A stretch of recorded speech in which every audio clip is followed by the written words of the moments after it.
Beloved, imagine this for a moment. You walk into a room you haven't stepped into for months, maybe even years. Life has grown quieter, gentler, more at peace. And then you see them, the narcissist, standing there, eyes fixed on you, observing, analyzing, as though trying to understand a version of you they no longer recognize. It feels abrupt, it feels unsettling, but it isn't by chance. The narcissist hasn't returned out of love, regret, or genuine care. They've come back because something within you has shifted in a way they can no longer control. Your resilience, your calm presence, your light that refuses to fade. What unfolds in that moment matters more than most realize. That encounter can mark a defining point in your journey. A narcissist rarely reappears without reason. It may seem small at first. A casual, "Hey, how have you been?" A random meeting, a brief message that appears innocent. But beneath that action, something has been building within them. The narcissist is highly attuned to power, attention, and emotional access, much like a predator senses movement. When you became quiet, when your energy stopped feeding the connection, when their world no longer revolved around you, that silence echoed like an alarm. To a narcissist, your silence is never neutral. It's a warning. It signals lost control, a fracture in what they once believed was unshakable. That is why they return when you are no longer who you used to be. You are no longer predictable. You are no longer easy to influence. Your absence forces them to confront something they fear deeply. You no longer revolve around them, and that reality is unbearable. Your silence removed the reflection they once used to reinforce their importance.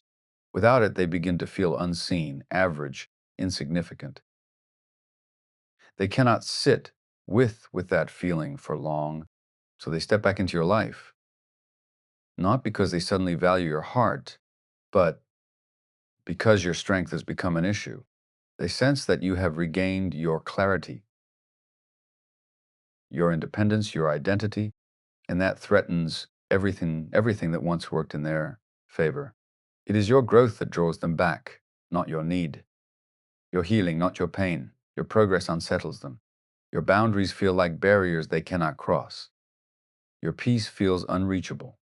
Their return is not rooted in love. It is their attempt to remain relevant in a story that has continued beautifully without them. And once you understand that, you stop romanticizing their return. You stop calling it destiny. You recognize it for what it truly is, proof of your strength. Your season of silence was never empty. It wasn't simply about not speaking.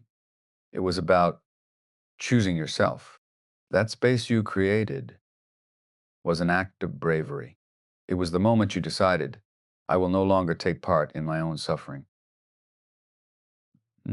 While they resisted that silence, it was the very thing that rebuilt you. In that stillness, your body finally found rest. Your mind became clear. Your heart learned to distinguish love from control, care from manipulation, connection from dependency. In the quiet, you rediscovered your own voice, the one they tried to silence. So when they return, remember their presence is a reaction to your healing. They want to disrupt the silence that weakened their hold. They want to check if the door is still open. And how do they try to step back inside? With charm. Charm has always been their preferred disguise. Not accountability, not sincerity, charm. After all that time apart, they won't approach with true remorse. They will come with warmth, a gentle smile, a soft voice, familiar humor, shared memories, compliments that feel deeper than anything they once offered. But understand this, they are not simply speaking. They are observing, calculating, testing. The narcissist wants to know, does the charm still work like gravity? Can it still pull you in without effort? You'll notice the change. The tone softens. The eyes begin to glow with a kind of warmth that was never steady before. They might tell you how proud they are of you now in ways you once longed to hear, but never did. Or suddenly, they recall a tender moment you shared long ago, trying to make your heart react faster than your mind can process. But beneath that charm lies urgency. This isn't about reconnecting. It's about investigating. The narcissist is trying to see if there's still a version of you that mistakes charm for love. They are hoping you became stronger, but not wiser. But this time you are different. Your silence has sharpened your awareness. You can now see what once escaped you. You understand that charm is not love. It's a tactic, an entry point, a test, and you are no longer required to step into it. You can hear the melody without being pulled into the dance. You can feel the pull and still remain grounded. And when that charm no longer works the way it once did, something subtle yet powerful crosses their face. A small break in the act. They begin to sense that you are observing. You are not softening. You are not reaching back. Mentor, when charm fails, they move to the next approach, testing your boundaries. They know your past. They remember the stories that once brought you to tears, the mistakes that once filled you with shame, the memories that once made you hold on instead of walk away. So what do? They pull at those old threads. A remark that once made you feel guilty, a memory that once made you cling, a quiet mention of your flaws just to see if you still shrink, a reminder of an old wound, watching your reaction closely. These are not casual conversations. They are calculated probes. The narcissist has always treated you like a map, learning where you bend, where you break, and where you stay even when you're hurting. When your new presence shows them you've changed, they test your emotional wiring, hoping an old switch still responds. Beamed. But something remarkable has taken place. Your silence has rewired everything. Those old triggers are no longer connected the same way. The guilt doesn't consume you. The wounds don't reopen. The nostalgia doesn't pull you under. Instead, you feel the pull and remain steady. You recognize the pattern and stay composed. Their tests no longer reveal your vulnerability. They expose your growth, your emotional strength, your new sense of distance. And in that moment, they come face to face with what they've been avoiding all along. The old version of you no longer exists. The compliant version, the apologetic version, the one who believed their narrative over your own truth, that person is gone. Now they are standing before someone unfamiliar, someone they cannot predict, cannot influence, cannot control. And that's when unease begins to surface. Not fear of you, but fear of a transformation they can't undo.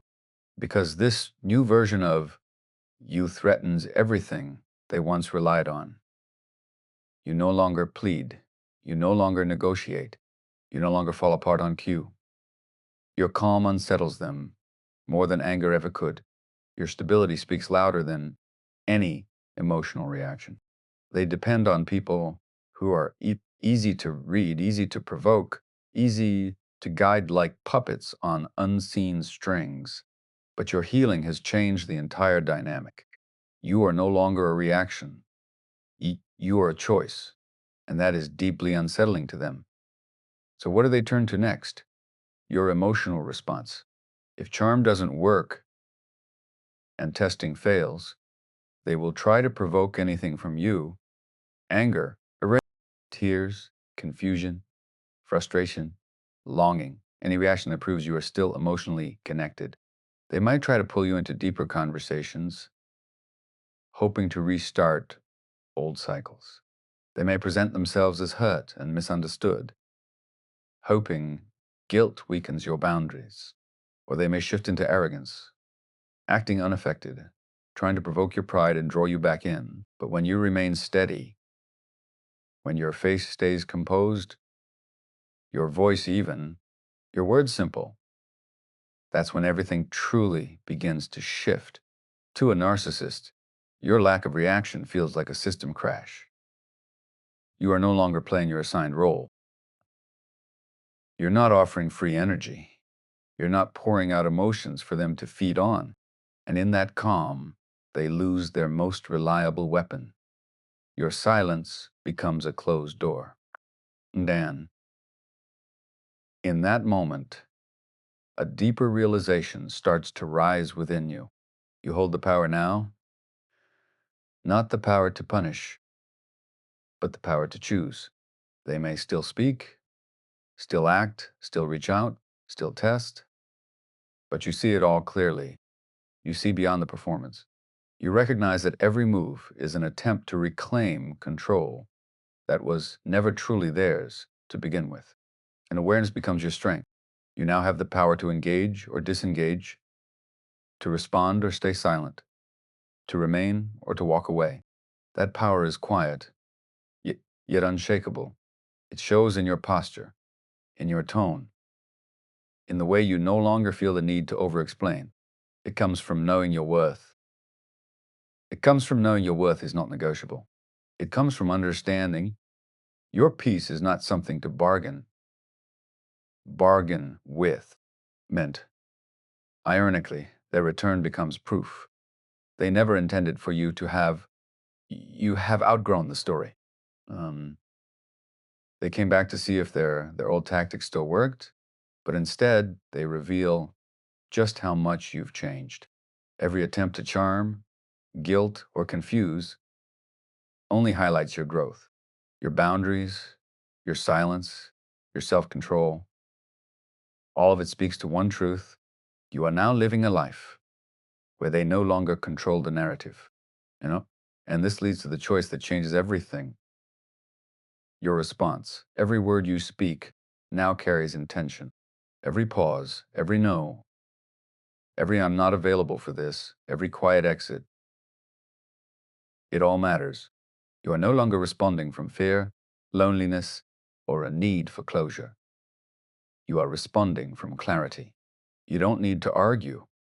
You don't need to prove anything. You don't need to make them understand. One calm boundary can stop a pattern that lasted for years. One decision not to revisit old conflicts can break cycles that once held you captive. One choice to walk away instead of defending yourself can end something that apologies never could. Vanda, this isn't about revenge. It's not about showing them what they lost. It's about reclaiming your life, your peace, your future. The cycle doesn't end when they change. It ends when you do. When you respond from strength instead of fear. When you hold your boundaries instead of slipping back into old habits, you step into your own authority. You become the narrator of your own life again. And once that authority is claimed, no one can take it from you, Ben. That's when the final truth sinks. This isn't about their return. It's about yours. Their reappearance is not a sign of your failure. It's a reflection of how far you've come. Their presence doesn't just remind you of past pain. It highlights the distance between who you were and who you've become. You are no longer the person who tolerated chaos. You are no longer the one who accepted crumbs. You are no longer the one who believed you were difficult to love. You've walked through silence, confusion, grief, and healing, and you've emerged with something powerful, a deep, steady sense of self. Sign. So when they show up again, understand this, your light is not an invitation. It is evidence that you survived. You are not standing there, waiting to be chosen. You are standing there as someone who has already chosen peace over chaos, truth over illusion, self-respect over constant self-betrayal. This is your comeback story. Not because they returned, but because you did. You came back to yourself. And that is a victory no narcissist can ever take away.